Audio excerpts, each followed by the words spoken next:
Okay, so we've been talking about the refuge preliminary practice, and we've talked about taking refuge in the Guru, taking refuge in the Buddha, how to purify, and then also to receive the inspiration. So then with the Dharma, we again do the two visualizations, one with white light, purifying all of our negativities, especially negativities created in relationship to the Dharma. So this could be things like mistreating Dharma texts, or putting other objects on top of them, or keeping them in a low, dirty place.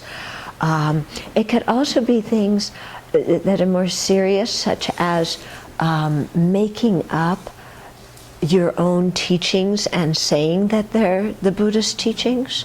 Yeah, and this can actually happen quite easily, because if you misunderstand the Buddhist teachings, you kind of interpret them your own way, so it isn't something the Buddha actually said, but you make it sound that way. So that's called abandoning the Dharma. It's quite harmful for oneself, and then especially if you talk that way to others, it can be really, not so good and quite damaging. Okay, so the negative actions committed since beginningless time, particularly those of wrong views. So having wrong views about the Dharma, for example, saying that the Buddha didn't teach rebirth, when in fact he did. Whether we believe in rebirth is another thing, but to say the Buddha didn't teach it, that I think is inaccurate. Or abandoning the Dharma, what I said before, making up some teaching that you pass off as the Buddha's, what it isn't. Criticizing the Buddha's teachings, or criticizing other Buddhist traditions.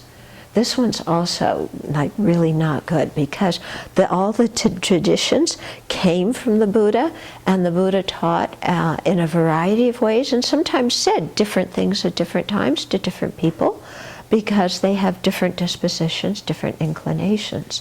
So if we understand that, and we see the Buddha as a skillful teacher, then we don't see these different teachings as contradictory.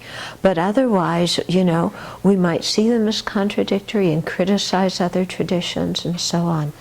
Okay, now within this, we do have the tradition of debate, and that's also always been very strong in the Buddhist tradition, is to debate. When you're debating, you're talking about ideas, and your purpose is to really increase your intelligence and your understanding. And so debating the views is very different than criticizing the people who believe in them. Okay? So I think, it's fine, and it's encouraged by the Buddha and the masters to debate the views. But then when we start to say, oh, somebody has wrong view, and they're this, and their tradition, blah, blah, blah, that's not good. But to say, well, this view doesn't hold up to reasoning, that's perfectly okay. Okay? So you have to see the difference in your mind, because there's a big difference between debating to try and really understand and get at what the truth is, versus putting down another tradition out of arrogance, saying my tradition's better. Yeah, when maybe you don't even understand your own tradition or the other tradition. Okay? So to avoid doing that. And then buying and selling scriptures for business, disrespecting the text. And as much as we hear this whole thing about not disrespecting the text, you'll be amazed how many people, they go to turn pages and lick their finger and put their spit on the text, put glasses, put cups, put your mala on top of the text, these kinds of things. You hear it over and over again, and you see people continually doing these kinds of things. Yeah. So we want to purify all the hindrances that we may have created in relationship to the Dharma that would cause us not to meet the Dharma in future lives, or to have wrong views in future lives. We want to purify those with the white light coming, and then with the golden light coming, thinking of all the Dharma's qualities and how it leads to liberation, how it leads to enlightenment, how it leads, even to peace amongst human beings in this world.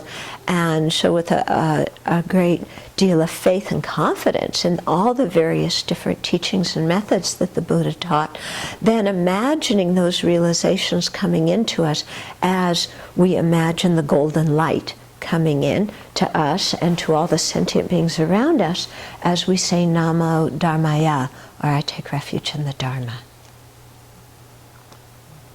Okay. Yeah.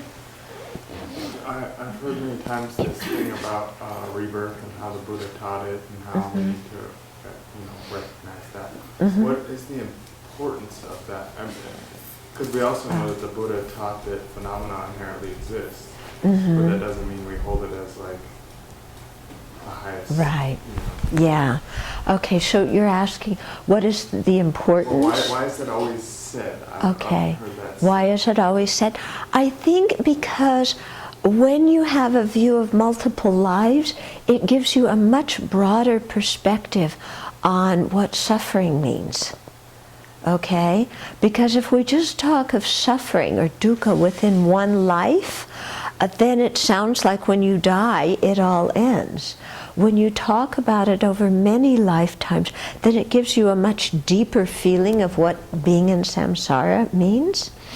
And similarly, when we think about the kindness of sentient beings, when we think about it over a period of many lifetimes, then we can see how everybody's been kind to us.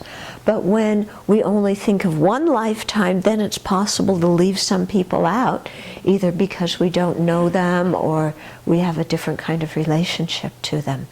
So, of course, you can practice Buddhism without believing in rebirth, and you can benefit from the Buddha's teachings without believing in rebirth. But to have, I think, a really deep understanding of what the Buddha's talking about, then this expansive view that goes beyond who I am right now in this body is very, very useful. Yeah. Okay. Also, because when we talk about the two extremes, one of the extremes is nihilism, and that is, again, believing that there's an inherently existent self, but that it ceases at the time of death. Yeah?